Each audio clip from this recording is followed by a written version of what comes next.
Bonjour à tous. Hausse vertigineuse des prix sur les marchés, nous n'avons rien appris des émeutes de 2008. Pour rafraîchir ou irriguer certaines mémoires, en février 2008, les Camerounais courroucés par la flambée des prix étaient sortis dans les rues pour manifester contre la vie qui devenait de plus en plus chère devant le mutisme et l'insouciance du gouvernement. Des mairies et des sous-préfectures avaient été incendiées, sans oublier les postes de gendarmerie et de commissariat. En retour, le gouvernement avait déchaîné les forces de défense et de sécurité. En moins de 6 jours, 40 Camerounais ont été tués selon le gouvernement, plus de 139 selon certaines ONG comme l'Observatoire national des droits de l'homme. Tout ceci à cause de la hausse des prix ou si vous voulez, à cause de la vie chère, à cause de l'insouciance chronique de nos dirigeants. Curieusement, 13 ans après, les mêmes causes sont en train de prendre corps. Le président de la République attend une autre émeute de la vie chère avec des dizaines ou centaines de morts pour intervenir, non pas pour résoudre le problème posé par les manifestants, mais plutôt pour les taxer d'apprentis sorciers ou d'agents de déstabilisation manipulés par une certaine opposition et certaines ONG en mal de sensation et assoiffés de pouvoir, alliés des ennemis internationaux qui sont jaloux de notre stabilité. Des longues litanies de justifications démodées qui nous éloignent toujours des problèmes à résoudre. On ne prévient rien, peut-être qu'on compte sur l'armée pour mater ceux qui oseront à nouveau ouvrir leur bouche pour exprimer leur ras-le-bol. Or, il suffit juste d'être attentif aux pleurs des Camerounais dont les revenus sont de plus en plus très modestes. Les denrées alimentaires deviennent de plus en plus chères sur le marché. L'huile végétale, le poisson, la viande de bœuf, le riz et que sais-je encore. Selon les récents chiffres de l'Institut national des statistiques, le prix des fruits a augmenté de 6%, les légumes de 6,9%, les céréales de 5,1%. Même les produits dont les prix ne doivent jamais faire l'objet d'une augmentation sans une homologation ou une autorisation préalable du ministère du Commerce connaissent des hausses exorbitantes. Le gaz domestique est vendu à 8 000 francs. Le fer à béton, celui de 8 par exemple, est quitté de 2 700 à 3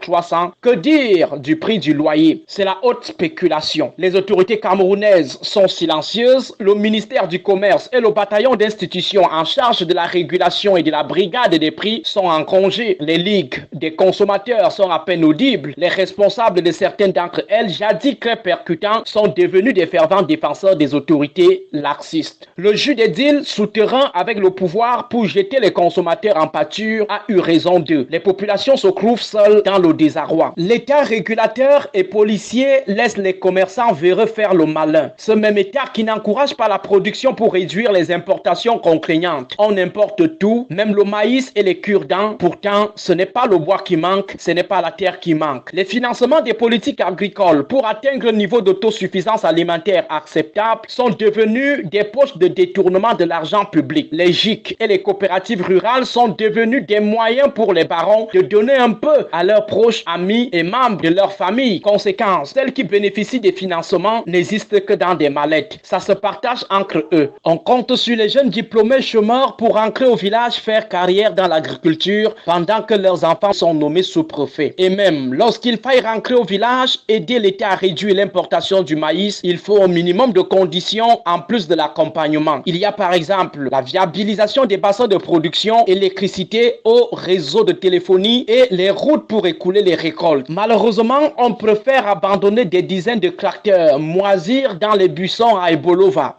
On préfère liquider nos matières premières aux étrangers pour après acheter les produits transformés à des prix exorbitants. On préfère avoir de jolis stades budgétivores que d'aider le peuple à avoir facilement accès à la nourriture en créant des unités de fabrication et de transformation locale. Au moment où la fièvre monte dans les casseroles et les ménages, on nous sert le jeu, notamment l'organisation de la Coupe d'Afrique, tout en préparant les prochaines interventions des forces de sécurité contre le peuple. Dans tous les cas, pour reprendre un contemporain, le Cameroun est merveilleux et il est beau. De Darak à Ekondo Titi.